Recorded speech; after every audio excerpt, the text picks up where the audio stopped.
Hello yes welcome to our channel. వంటింటికి care of address అనగానే మనందరికీ గుర్తొచ్చేది చిట్టిబొట్ల మధుసూదన్ శర్మ గారు.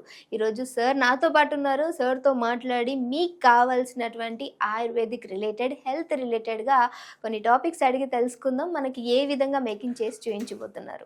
నమస్తే సార్. నమస్తే. సార్, ఈరోజు మన ప్రేక్షకుల కోసం మనం ఎలాంటి మేకింగ్ చేసి చూపించబోతున్నాము? సో కామన్గా ప్రేక్షకులు ఎదుర్కొనేటువంటి కామన్ అనారోగ్య సమస్యలు ఏవైతే ఉన్నాయో వాటి గురించి ఒక్కొక్కటి చేసి చూపిస్తానమ్మా. Okay sir. ప్రస్తుతం మనం ఈ వీడియోలో మైగ్రెయిన్ తలనొప్పికి చక్కటి గృహ వైద్యం అనేటువంటి ఆసక్తిదాయకమైనటువంటి అంశాన్ని గురించి తెలుసుకోబోతున్నాం.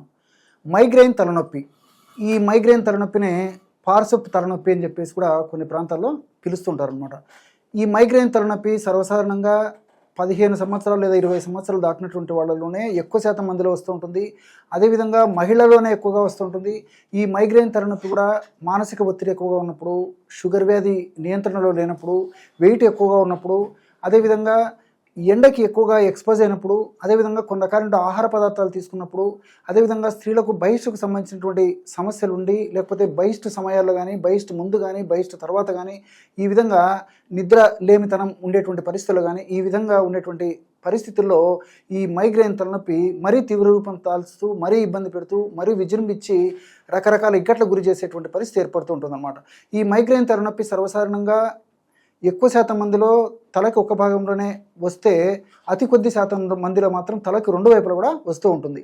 ఈ తలనొప్పి వచ్చినప్పుడు కళ్ళుతో ప్రశాంతంగా చూడడం కష్టమైపోతుంది, తల విపరీతంగా పోటు ఉంటుంది, నోట్లో నీళ్లు ఊరుతుంటాయి, వాంతి వచ్చినట్టు ఉంటుంది. కొంతమందికి వాంతి అవుతే కానీ ఉపశమనం కలగదనమాట. మరి కొంతమందికి మరి లైటింగ్ నుంచి మరి గదిలోకి వెళ్ళి, ఆ చీకటి గదిలోకి వెళ్ళి రెస్ట్ తీసుకుంటే కానీ తగ్గదు. ఈ విధంగా శరీర ప్రకృతిని బట్టి, ఆ యొక్క వ్యాధి యొక్క ఉధృతిని బట్టి, ఆ యొక్క లక్షణాలు, ఆ యొక్క పరిస్థితి ఆధారపడి ఉంటుంది. ఈ మైగ్రెయిన్ తలనొప్పికి మనం చెప్పుకోబోయేటువంటి ఔషధం చాలా అద్భుతంగా పనిచేస్తుంది. కేవలం 2 పదార్థాలతో చక్కటి ఔషధాన్ని తయారు చేసుకుని ఆ యొక్క సమస్య నుంచి బయటపడవచ్చు.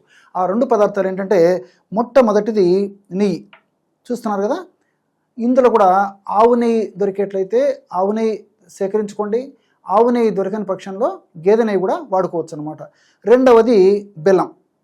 ఈ బెల్లము మనకి గడ్డల రూపంలో మనకు మార్కెట్లో దొరుకుతుంది, పొడి రూపంలో కూడా మనకు మార్కెట్లో దొరుకుతుంది. కాబట్టి మరి పొడి కూడా మనం డైరెక్ట్గా తెచ్చుకొని కూడా వాడుకోవచ్చు. ఇలాంటి బెల్లం కంటే కూడా ఇలా కొంచెం నల్ల బెల్లం దొరికి, నల్లటి పొడి దొరికేట్లయితే మరింత సమర్థవంతంగా ఔషధం పనిచేస్తుంది. మరి ఈ యొక్క 2 పదార్థాలను ఎలా కలుపుకోవాలో ఇప్పుడు చూద్దాం. మొట్టమొదట ఒక 100 ml ఈ విధంగా నెయ్యి తీసుకోవాలన్నమాట. కాచిన నెయ్యి, ఒకవేళ పేరు నెయ్యి అయితే కాస్త కాచేసేసి ఈ విధంగా ద్రవంగా తయారైన తర్వాత 100 ml ఈ విధంగా నెయ్యి తీసుకోవాలి. ఈ 100 ml నెయ్యిలో 100 grams బెల్లం పొడి కలిపేసేయాలి, అంతే. 100 ml నెయ్యిలో 100 grams బెల్లం పొడి. కాబట్టి మీకు అర్థమయ్యేందుకు కొద్దిగా మాత్రం ఇక్కడ కలపడం జరుగుతుంది. మీరు మాత్రం ఈ పద్ధతిలో ఔషధాన్ని కలుపుకోవాలి. కేవలము 1/2 నిమిషం లేక 1 నిమిషం లోపే బ్రహ్మాండమైనటువంటి మైగ్రేన్ నొప్పిని తగ్గించేటువంటి ఔషధం రెడీ అయిపోయింది. చూసారు కదా.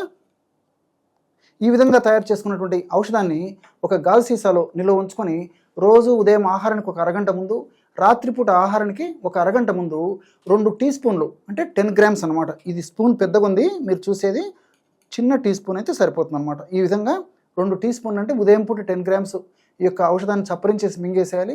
అదేవిధంగా రాత్రి ఆహారానికి ఒక అరగంట ముందు కూడా ఇదే పద్ధతిలో 10 grams ఔషధాన్ని చప్పరించి మింగేసేయాలి. ఈ విధంగా క్రమం తప్పకుండా రోజు 2 సార్లు ఈ యొక్క ఔషధాన్ని ఈ పద్ధతిలో వాడుకోవడం వల్ల సమర్థవంతమైన ఫలితాలు కలుగుతాయి. అదేవిధంగా మైగ్రేన్ క్రమంగా తగ్గుతూ మరలా పునరావృతం కాకుండా ఉంటుంది. దీర్ఘకాలం పాటు ఇందులో ఉండే ఔషధ గుణాలు సదా కాపాడుతూ, సదా మన దేహాన్ని రక్షిస్తూ ఉండడమే కాకుండా మరలా యొక్క సమస్య పునరావృతం కాకుండా కూడా ఈ యొక్క ఔషధం చాలా చక్కగా ఉపయోగపడుతుంది.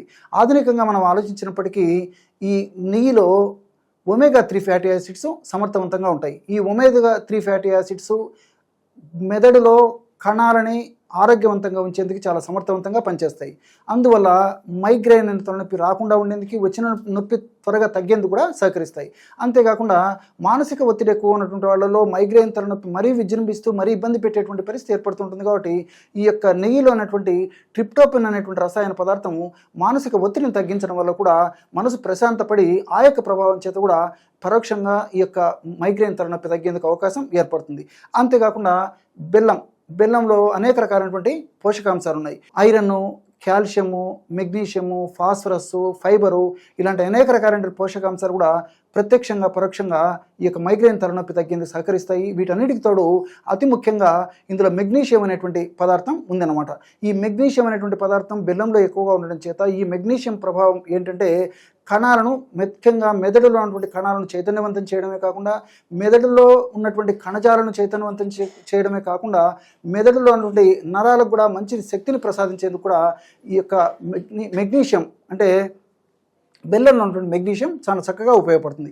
ఈ విధంగా అనేక రకాలుగా ఈ నెయ్యి, బెల్లం కలిపి తయారు చేసినటువంటి ఈ యొక్క ఔషధ యోగం ఉపయోగపడుతుంది. కాబట్టి మైగ్రేన్ వ్యాధిగ్రస్తులు ఈ యొక్క సమస్య నుంచి చాలా త్వరగా బయటపడేందుకు ఈ యొక్క ఔషధం చాలా చక్కగా ఉపయోగపడుతుంది. Thank you so much sir. చాలా మంచి ఇన్ఫర్మేషన్ జనాలకి యూజ్ అయ్యేటటువంటిది. సో మరి చూసారు కదా, మీకు ఎలా అనిపించింది? ఒకవేళ మీకు ఈ రెమెడీ యూజ్ అవుతుంది అనుకుంటే డెఫినెట్గా ట్రై చేయండి. ట్రై చేసిన తర్వాత మీ వాల్యుబుల్ కామెంట్ అనేది కామెంట్ చేయడం మర్చిపోకండి. ఇఫ్ ఇన్ కేస్ మీకు ఏమైనా సమస్యలు ఉన్నా, మీకు సార్ని అడిగి ఎలా చేయాలి ఏంటి అని అడిగినా సరే మేము డెఫినెట్గా సార్తో డిస్కస్ చేసి ఆ వీడియో చేయడానికి కూడా తప్పకుండా ట్రై చేస్తాం. ఇంకో వీడియోతో మళ్ళీ కలుస్తాం. చూస్తూనే ఉండండి అవర్ ఛానల్.